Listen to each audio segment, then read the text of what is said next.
ओम शांति। आज 16 मई 2022 है और आज प्यारे बाबा के साकार रूप से चले हुए मधुर महावाक्यों को स्पष्ट करेंगी आदरणीय आशा दीदी। ओम शांति दीदी। ओम शांति। बाबा ने कहा, मीठे बच्चे, तुम ईश्वरीय फैमिली के हो। ईश्वरीय फैमिली का लॉ है भाई भाई हो रहना।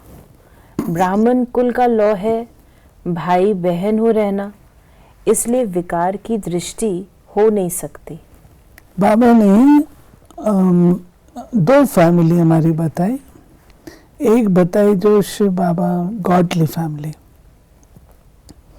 गॉड की फैमिली में निराकार है, और निराकार के साथ हम देखते हैं कि आत्मा भी निराकार ही होंगी, नेचुरल है। और इसकी यादगार हम मंदिरों में देखते हैं, शिवलिंग होता है, साथ में सालिग्राम होते हैं, गॉडली फैमिली की निशानी, ईश्वरी फैमिली की, जिसमें शरीर नहीं है, निराकारी है। और जो ब्राह्मण फैमिली है उसमें हम ब्रह्मा के बच्चे हैं, शिव बाबा के द्वारा ब्रह्मा बाबा हमको अडॉप्ट करते हैं। तो वो जो फैमिली है उसमें तो नेचुरल शरीरधारी जीवात्मा है, तो वहाँ भाई बहन हो गए। तो बाबा कहते हैं कि निराकारी अथवा जो आपकी साकारी फैमिली है, ब्राह्मण फैमिली है, क्योंकि तुम ब्रह्मा के बच्चे हो, एक परिवार के हो, आपस में भाई बहन हो, तो तुम्हारा कोई भी विकारी नाता नहीं हो सकता।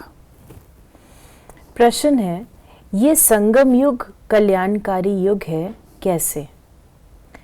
इसी समय बाप अपने लाडले बच्चों के सम्मुख आते हैं और बाप टीचर सदगुरु का पाठ अभी ही चलता है।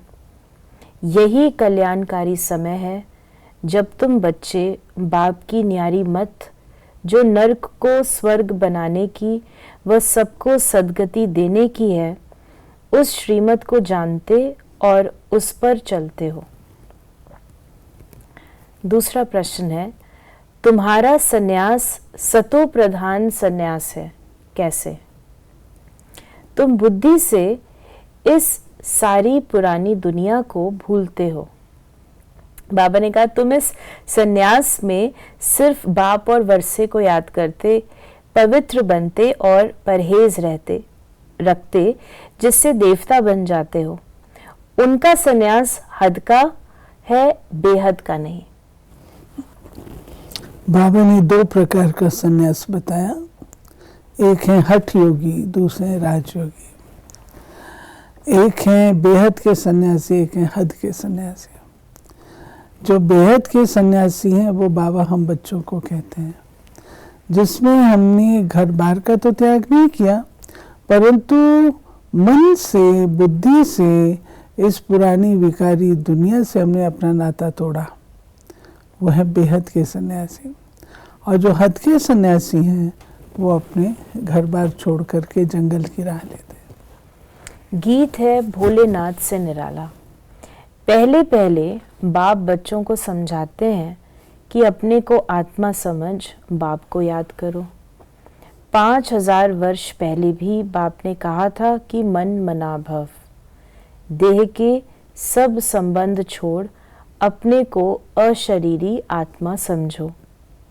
सभी अपने को आत्मा समझते हो, अपने को कोई परमात्मा तो नहीं समझते हैं। गाते भी हैं पाप आत्मा, पुण्य आत्मा, महान आत्मा। महान परमात्मा नहीं कहा जाता। बाबा ने कहा, आत्मा पवित्र बनती है तो शरीर भी पवित्र मिलता है। खाद आत्मा में ही पड़ती है। बाप बच्चों को युक्ति से बैठ समझाते हैं। ये तो जरूर है कि आत्मा रूप में हम सब भाई भाई हैं और शरीर के संबंध में आए तो भाई और बहन हैं। बाबा ने कहा कि परंतु ये लॉ समझाया जाता है कि हम सब आत्माओं का बाप एक है तो भाई भाई हो गए। फिर मनुष्य तन में आते हैं तो प्रजापिता ब्रह्मा द्वारा रचना रचते हैं, तो जरूर उनकी मुख वंशावली आपस में भाई बहन ठहरे। सब कहते भी हैं कि परम पिता परम आत्मा बाप है ही स्वर्ग का रचयिता। हम उनके बच्चे हैं, तो क्यों ना हम स्वर्ग के मालिक बने। बाबा कहते हैं कि परिवार की भी अपनी वो होती है। जब तुम मेरे बच्चे हो तो बच्चों के अंदर ये आना चाहिए, क्यों नहीं हम ऐसा पुरुषार्थ करें जैसे हमारा पिता स्वर्ग का रचयिता है तो हम स्वर्ग के मालिक बने। बाबा ने कहा कि उसका यादगार सोमनाथ का मंदिर सबसे बड़ा बनाया है। बरोबर भारत में एक देवी देवता धर्म था और कोई धर्म नहीं था, और सभी बाद में वृद्धि हुए हैं। तो जरूर बाकी सभी आत्माएं निर्वाण धाम में बाप के पास रहेंगी। भारतवासी जीवन मुक्त थे, सूर्यवंशी घराने में थे, अब जीवन बंद में है। जनक का भी मिसाल है कि उनको सेकंड में जीवन मुक्ति मिली। जीवन मुक्ति सारे स्वर्ग को कहेंगे, फिर उसमें बाकी जिन्होंने जितनी मेहनत की उतना पद पाया। जीवन मुक्त तो सबको कहेंगे। फिर बाबा ने हम बच्चों को कहा, बाप खुद कहते हैं जीवन मुक्ति को समझना है। कुछ लोग समझते हैं जीवन मुक्ति माना जीवन से मुक्त हो जाए, परंतु बाबा हम बच्चों को समझाते हैं कि जीवन मुक्ति का अर्थ है कि आप जीवन में रहते हुए 5 विकारों के बंधनों से मुक्त रहो, वो जीवन मुक्ति है। और हम लोगों को जीवन मुक्ति मिलती है। मुक्ति मिलती है उस स्थिति में जब हम परम धामवासी हैं, तो शरीर से मुक्त, वो मुक्ति की स्टेज है। जीवन मुक्ति शरीर में है, परंतु 5 विकारों के बंधन से मुक्त है। बाप खुद कहते हैं, लाडले बच्चों, मैं तुम बच्चों के ही सम्मुख आता हूँ। वो सुप्रीम बाप भी है तो सुप्रीम टीचर भी है। नॉलेज देते हैं और कोई भी इस सृष्टि चक्र की नॉलेज दे न सके। इस सृष्टि चक्र के आदि मध्य अंत व वर्ल्ड की हिस्ट्री ज्योग्राफी को कोई नहीं जानते। परम पिता परमात्मा स्थापना और विनाश का कार्य कैसे कराते हैं ये कोई भी जानते नहीं। तुम बच्चे अब जान गए हो।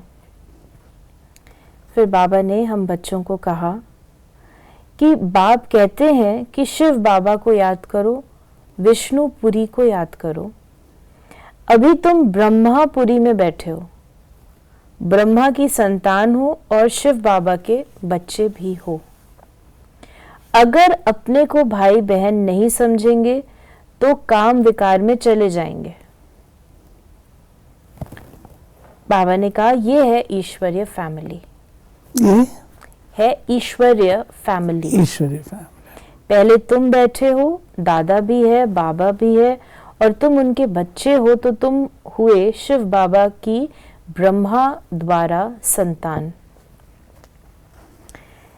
फिर बाबा ने कहा कि इस समय तुम बहन भाई प्रैक्टिकल में हो, ये ब्राह्मणों का कुल है, ये बुद्धि से समझने की बात है। जीवन मुक्ति भी सेकंड में मिलती है, बाकी मर्तबे तो बहुत है।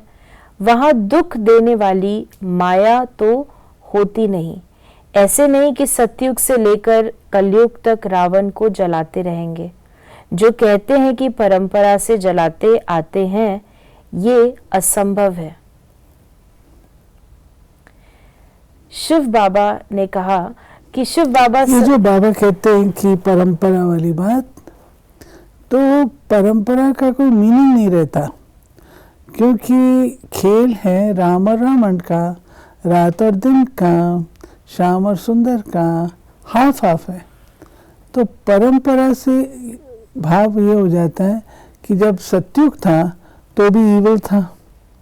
अगर सतयुग में भी ईवल था तो हम उसको स्वर्ग क्यों कहते हैं?